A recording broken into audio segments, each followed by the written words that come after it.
The Overthinking Trap, Why Your Brain Won't Let You Sleep, and How to Finally Break Free. Have you ever laid in bed at 3 in the morning, your mind racing through the same scenario for the 100th time, playing out every possible way tomorrow's presentation could go wrong? Or maybe you've spent an entire Sunday paralyzed on your couch, unable to start that project because you're too busy imagining all the ways it might fail. Here's what nobody tells you about overthinking. It's not actually about thinking too much. It's about feeling too much uncertainty and trying to think your way out of it. And that's exactly why everything you've tried so far hasn't worked. Today, I'm going to show you not just how to stop overthinking, but why your brain does it in the first place, what's actually happening in your nervous system when you get stuck in those mental loops, and the counterintuitive strategies that finally break the cycle for good. Let's start with something that might surprise you. When you're overthinking, you're not actually solving problems, you're avoiding them. I know that sounds backwards because it feels like you're working so hard, grinding through scenarios, analyzing possibilities, trying to find the perfect solution. But here's what's really happening.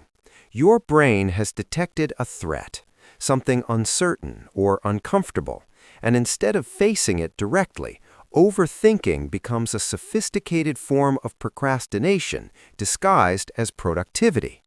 It's your mind's way of saying, if I just think about this enough, maybe I won't actually have to do it. The cruel irony is that all that mental energy you're burning makes you feel like you're doing something important, when really you're just wearing yourself out before you even begin. Think about the last time you overthought a decision. Maybe it was sending a difficult email, having a tough conversation, or starting a new project. Did all that thinking actually help you do it better? Or did it just delay the inevitable and make you more anxious in the process? Most people, when they're honest with themselves, realize that their best work and their best decisions rarely come from their most overthought moments. They come from clarity, commitment, and action.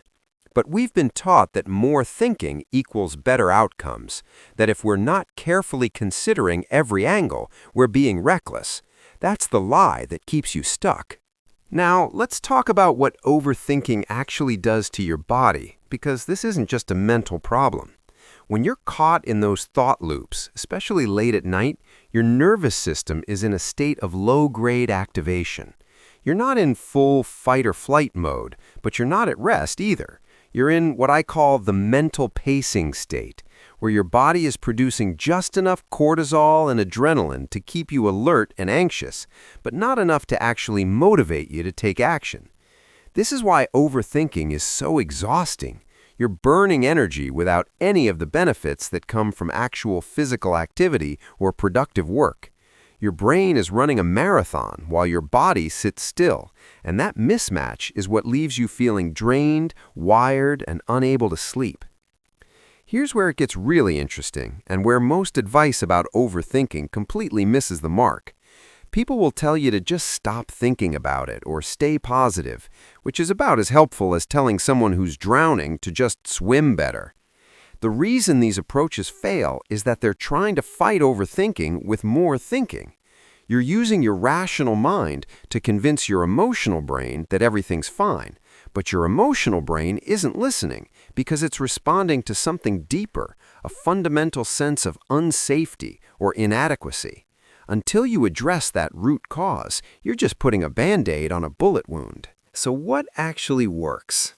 This is where we need to completely reframe how you approach this problem. Instead of trying to stop overthinking, your goal is to change your relationship with uncertainty. Because that's what this is really about. Overthinkers are people who need to feel certain before they act. They need to know the outcome, predict the response, control the variables. But life doesn't work that way. Life is inherently uncertain, and the more you try to eliminate that uncertainty through thinking, the more trapped you become.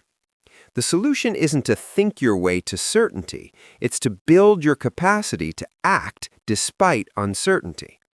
Let me give you a practical example. Imagine you need to have a difficult conversation with a coworker who's been dropping the ball on shared projects.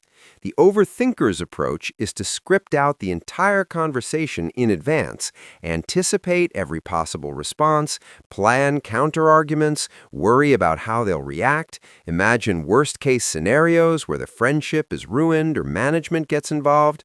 By the time you actually have the conversation, if you ever do, you've already had it 50 times in your head, and you're exhausted and anxious.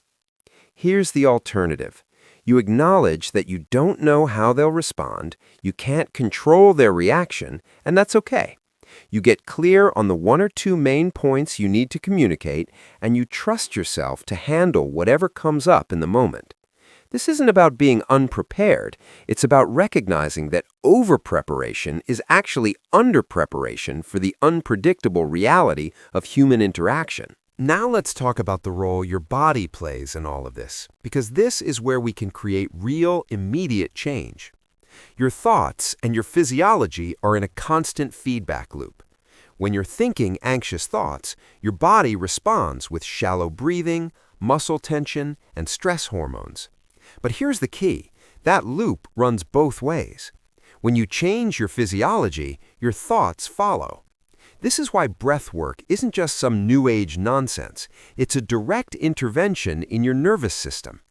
When you slow down your breathing, particularly when you extend your exhale to be longer than your inhale, you activate your parasympathetic nervous system, the rest and digest system that directly counteracts the stress response. But here's where most people go wrong with breathwork. They try to use it as a temporary fix, like taking an aspirin for a headache. They catch themselves overthinking, do a few deep breaths, feel a bit better, and then go right back to the same thought patterns. That's not how you create lasting change. Instead, you need to build a consistent practice that recalibrates your baseline nervous system state. This means setting aside 10 to 15 minutes every single day, preferably in the morning, to work with your breath, not as a reaction to overthinking, but as a proactive practice that changes your default setting from anxious to calm. Over time, weeks and months, this practice actually rewires your stress response. You become someone who naturally operates from a calmer baseline, which means those overthinking spirals become less frequent and less intense. Here's another layer that most people miss. Overthinking is often a symptom of being disconnected from your body. Think about when you're most likely to overthink. It's usually when you're sitting still, lying in bed, or doing something mindless. Your body has no clear task or purpose, so all that energy gets channeled into your mind, creating those endless thought loops. The solution isn't to distract yourself with your phone or Netflix. It's to reconnect with physical sensation. This is what mindfulness is actually about, not some mystical state of Zen, but simply paying attention to the direct physical experience of being alive right now. What does your body feel like in this chair? What's the temperature of the air on your skin? What do you hear in this moment? When you anchor your attention in sensation rather than thought, you're not fighting your mind. You're just giving it something else to focus on, something real and present rather than imaginary and future-based. Let me share something that changed my entire understanding of this issue. Most overthinkers are actually highly creative, intelligent people.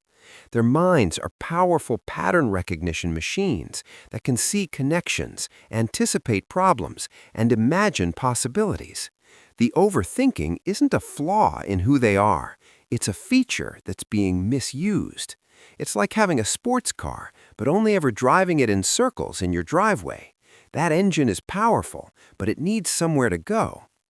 This is why redirecting that mental energy into creative projects, strategic planning for things you actually control, or deep analytical work can be so transformative. You're not trying to turn off your mind.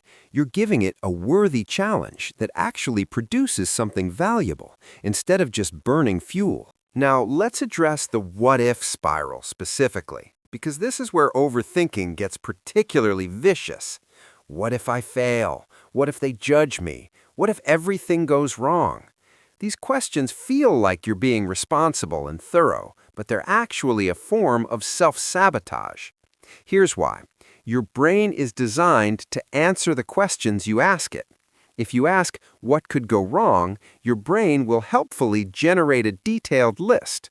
If you ask, what if I'm not good enough, your brain will find evidence to support that conclusion. This isn't because those outcomes are more likely, it's just how the questioning process works. So the solution isn't to replace negative questions with positive ones, though that can help. The real shift is to ask better questions entirely. Instead of, what if this goes wrong, try, what's the smallest step I can take right now? Instead of, what will people think of me, ask, what do I need to learn from this experience? These questions direct your powerful analytical mind toward action and growth rather than anxiety and avoidance. Here's something that might make you uncomfortable, but it's crucial. You need to get worse at overthinking before you get better. What I mean is, you need to deliberately practice acting with less certainty, making decisions with less information, speaking up before you've perfectly crafted your words. This feels dangerous because you've spent years believing that your overthinking protects you from mistakes. But mistakes are how you learn, and the fear of making them is what's actually holding you back. Start small. Make a minor decision in 5 seconds instead of 5 hours. Send the text without rereading it 10 times. Speak up in the meeting before you've perfectly formulated your point. Notice that the world doesn't end. Notice that you're more resilient than your overthinking mind gives you credit for. This is how you build the evidence that contradicts your brain's catastrophic predictions. There's also a timing component to overthinking that nobody talks about. Have you noticed that your overthinking tends to spike at certain times, particularly late at night or first thing in the morning? That's not random. Your cortisol levels fluctuate throughout the day, and when they spike, particularly in the early morning hours, they can trigger anxious thinking, even if there's nothing specifically wrong. Similarly, when you're tired at night, your prefrontal cortex, the part of your brain responsible for rational thinking and emotional regulation, goes offline. This is why your problems always seem bigger and more unsolvable at 2 in the morning. Understanding this pattern means you can create rules for yourself. No major decisions after 9 p.m., no catastrophe. There's also a timing component to overthinking that nobody talks about. Have you noticed that your overthinking tends to spike at certain times, particularly late at night or first thing in the morning? That's not random. Your cortisol levels fluctuate throughout the day, and when they spike, particularly in the early morning hours, they can trigger anxious thinking, even if there's nothing specifically wrong. Similarly, when you're tired at night, your prefrontal cortex, the part of your brain responsible for rational thinking and emotional regulation, goes offline. This is why your problems always seem bigger and more unsolvable at 2 in the morning. Understanding this pattern means you can create rules for yourself. No major decisions after 9 p.m., no catastrophizing before your morning coffee. These aren't just arbitrary boundaries. They're you recognizing when your brain is least reliable and refusing to engage with thoughts that arise during those vulnerable windows. Let me tell you about the concept of decision fatigue and how it relates to overthinking, because this is a game changer. Every decision you make throughout the day, from what to wear to what to eat to whether to respond to that email, depletes your mental resources.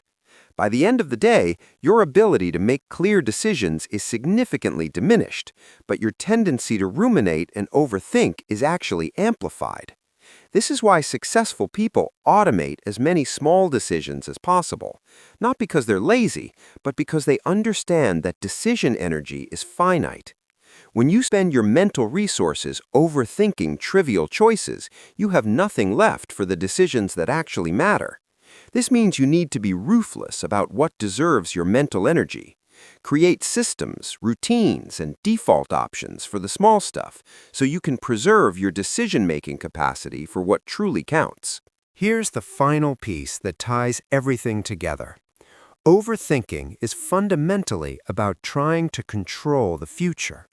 You're attempting to mentally simulate every possibility so you can avoid pain and guarantee success. But the future is uncontrollable, and the more you try to control it through thinking, the less present and effective you become. The alternative isn't to be reckless or unprepared. It's to shift your focus from trying to control outcomes to building the skills and resilience to handle whatever comes. This is the difference between reactive anxiety and proactive confidence. Reactive anxiety says, I need to figure out exactly what will happen so I can prevent bad things. Proactive confidence says, I can't know what will happen, but I trust myself to deal with challenges as they arise. That shift from needing certainty to trusting your adaptability is what ultimately breaks the overthinking cycle. So where does this leave you? If you're someone who's been struggling with overthinking, here's what I want you to understand. This isn't about becoming a different person. It's about redirecting the mental energy you already have toward action instead of rumination, toward building capacity instead of avoiding discomfort. Start with your body, because that's where you have the most immediate control. Build a daily breathwork practice. Move your body regularly and intensely enough that you can't think while you're doing it. Notice physical sensations when you catch yourself spiraling. Then, start practicing imperfect action.